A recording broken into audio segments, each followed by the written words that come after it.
নমস্কার বন্ধুরা, আমি সাধনার হেসেলে আপনাদের সবাইকে স্বাগত জানাই। আজ আমি আপনাদের সঙ্গে শেয়ার করব নিরামিষ থোড়ের ঘন্ট। সঙ্গে থাকবে থোড় কাটার পদ্ধতিও। থোড় একটি অতি সাধারণ জিনিস। থোড় হলো কলা গাছের ভিতরের অংশ, কিন্তু এটির স্বাদ অতুলনীয়। অথচ এটি রান্না করতে কিন্তু খুব বেশি কিছু সামগ্রী লাগে না। ভিডিওটির শুরু থেকে শেষ পর্যন্ত সাথে থাকার অনুরোধ রইল। চলুন আর দেরি না করে শুরু করা যাক আজকের রেসিপি নিরামিষ থোড়ের ঘন্ট।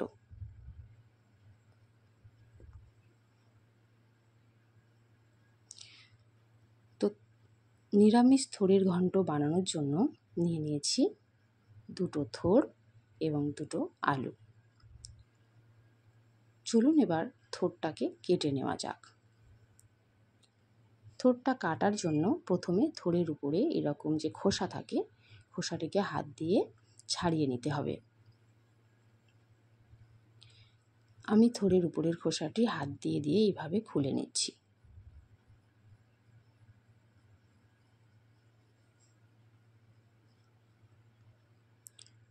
প্রতিটি থোড়ের টুকরোর মাথার দিকটা একটু খেয়াল করলে আপনারা বুঝতে পারবেন এর খোসা আরও বাকি আছে নাকি খোসাটা ছাড়ানো হয়ে গেছে। তো এইভাবে দেখে আপনারা থোড়ের সমগ্র খোসাটা ছাড়িয়ে নেবেন।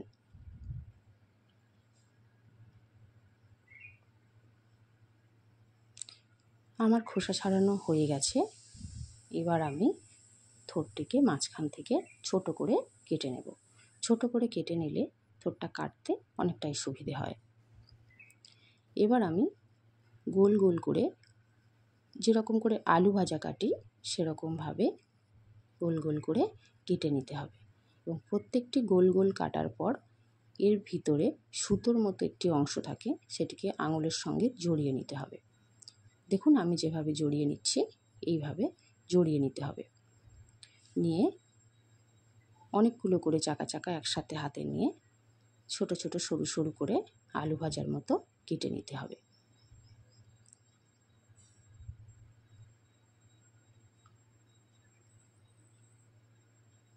ঠিক যেমন করে আমরা বাড়িতে সরু সরু আলু ভাজা কাটি, ঠিক তেমন করেই সরু সরু করে কেটে নিতে হবে। এটা আপনারা যতটা সরু সরু করতে পারবেন, তো থোড়টা খেতে ততটাই মোলায়েম হবে। আমি সরু সরু করে কেটে নিচ্ছি। তো এইভাবে আমি সমগ্র থোড়টাকে কেটে নিলাম। আলুগুলোকে আমি ছোট ছোট করে চৌকো চৌকো করে কেটে নিয়েছি এবং থোড়গুলোকে সরু সরু করে কেটে নিয়েছি। এরপর আমি থোড়ের মধ্যে দিয়ে দেব 2 চামচ মতো লবণ। দিয়ে ভালো করে লবণটি থোড়ের মধ্যে মিশিয়ে নেব এবং চটকে চটকে থোড়ের ভিতরে যে জল থাকে সেই জলটা কিন্তু বের করে নিতে হবে। আমি থোড়টাকে চটকে চটকে থোড়ের ভিতরের জল অনেকটাই বের করে নেওয়ার চেষ্টা করছি।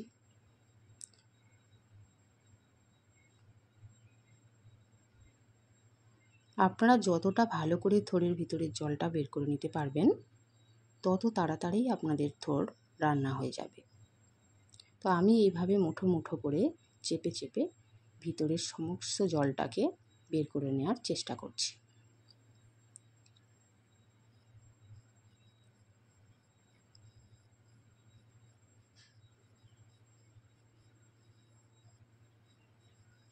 এইভাবে আমার সমস্ত থোড়টা থেকে জল বের করে নেওয়া হয়ে গেছে। এবার আমি নিয়ে নিয়েছি ভিজানো ছোলা। এটা আমি 4-5 ঘন্টা আগে ভিজিয়ে দিয়েছিলাম।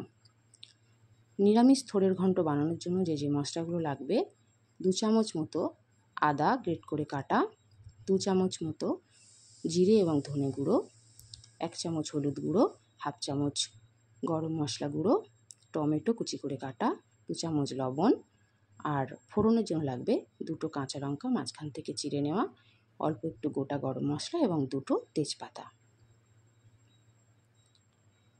এবার আমি ওভেনে একটি কড়াই বসিয়ে দিয়েছি।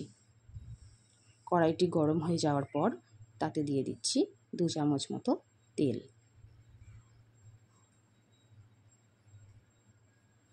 তেলটা অল্প একটু গরম হয়ে এলে তাতে আমি দিয়ে দিচ্ছি গোটা জিরে। এখানে দুঃখিত বন্ধুরা, মশলার ফোড়ন দেখানোর সময় আমি গোটা জিরেটা দেখাতে ভুলে গেছিলাম। যাই হোক, এরপর দিয়ে দিলাম কাঁচা লঙ্কা, তেজপাতা এবং গোটা গরম মশলা। দিয়ে একটু নাড়াচাড়া করে নিতে হবে। এই সময় গ্যাসের ফ্লেমটাকে একটু লোতেই রাখবেন, না হলে মশলাগুলো কিন্তু পুড়ে যেতে পারে।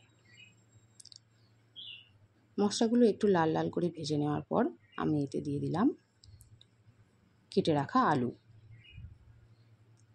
আলুগুলোকে দিয়ে ভালো করে নাড়াচাড়া করে নিতে হবে।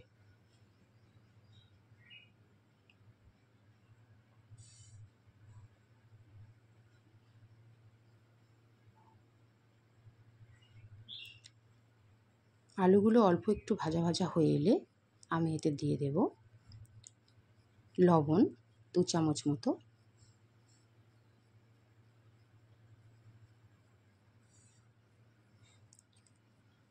আর দিয়ে দেব হলুদ 1/2 চামচ মতো,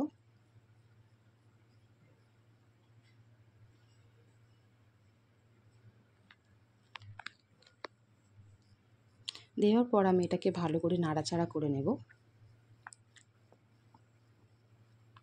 এইভাবে নাড়াচাড়া করে 5 থেকে 7 মিনিট মতো আলুগুলোকে ভালো করে ভেজে নিতে হবে লাল লাল করে।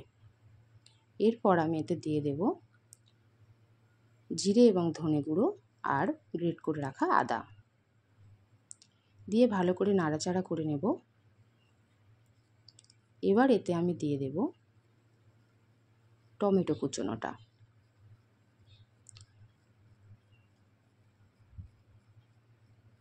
টমেটো কুচিটা দিয়ে আবারও একটু ভালো করে নাড়াচাড়া করে নেব।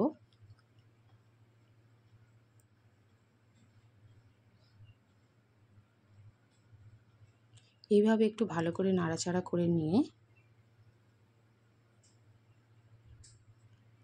আমি এতে একটি ঢাকনা চাপা দিয়ে দেব, যাতে করে টমেটোটা নরম হয়ে যায়। আর এতে আমি আরেকটু দিয়ে দিলাম চিনি। এটিও আমি মশলা দেখানোর সময় অ্যাড করতে ভুলে গেছিলাম। চিনিটা দিয়ে দেওয়ার পর আমি ঢাকনাটা দিয়ে দিলাম। ঢাকনাটা দিয়ে 5 মিনিট মতো রেখে দেবেন। তারপরে দেখবেন টমেটোটা গলে গেছে। টমেটোটা গলে গেলে আরেকটু ভালো করে নাড়াচাড়া করে নেবেন। তারপরে আমি দিয়ে দিলাম আগের থেকে ভিজিয়ে রাখা ছোলা।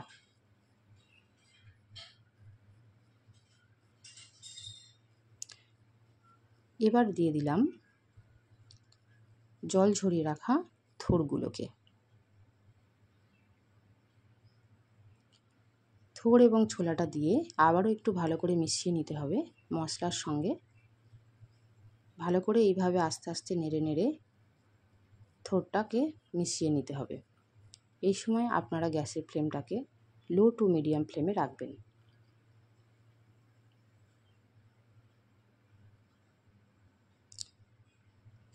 বেশ কিছুক্ষণ ধরে ভালো করে মশলাটাকে থোড়ের সঙ্গে মিশিয়ে একটু কষিয়ে নিতে হবে। আমি বারে বারে নেড়ে নেড়ে মশলাটাকে থোড়ের সঙ্গে মিশিয়ে নিচ্ছি।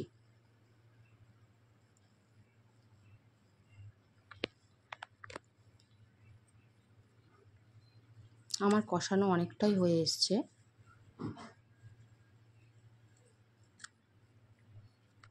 এইভাবে আপনারাও ভালো করে মিশিয়ে নেবেন এবং তারপরে কিছুক্ষণ একটু চাপা দিয়ে দেবেন। চাপা দিয়ে দিলে বন্ধুরা থোড়টা কিন্তু নরম হয়ে যাবে। এইভাবে চাপা দিয়ে মিনিট 5 রাখার পর ঢাকাটা খুলে নেবেন। এবং আবারও একটু নেড়ে চেড়ে নেবেন।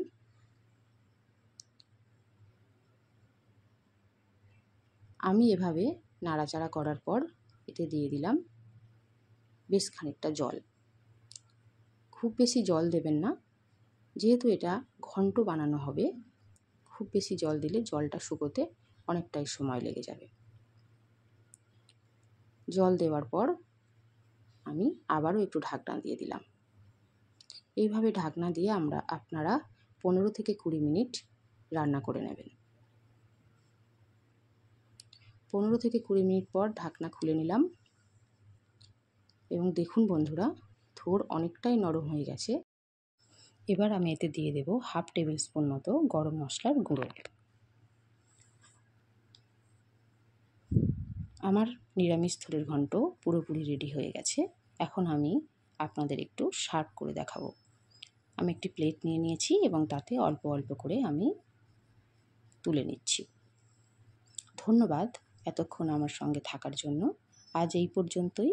দেখা হচ্ছে অন্য স্বাদের অন্য কোনো রেসিপিতে। ততদিন আপনারা ভালো থাকবেন, সুস্থ থাকবেন। আর আমার রান্নাগুলো যদি আপনাদের ভালো লেগে থাকে তাহলে লাইক, কমেন্ট ও শেয়ার করে দেবেন। আর আমি যখনই কোনো নতুন ভিডিও দেব সেটি যাতে সবার আগে আপনার কাছে পৌঁছে যায় সেজন্য আমার চ্যানেলটিকে সাবস্ক্রাইব করে দেবেন আর পাশে থাকা বেল আইকনটিকে প্রেস করে দেবেন।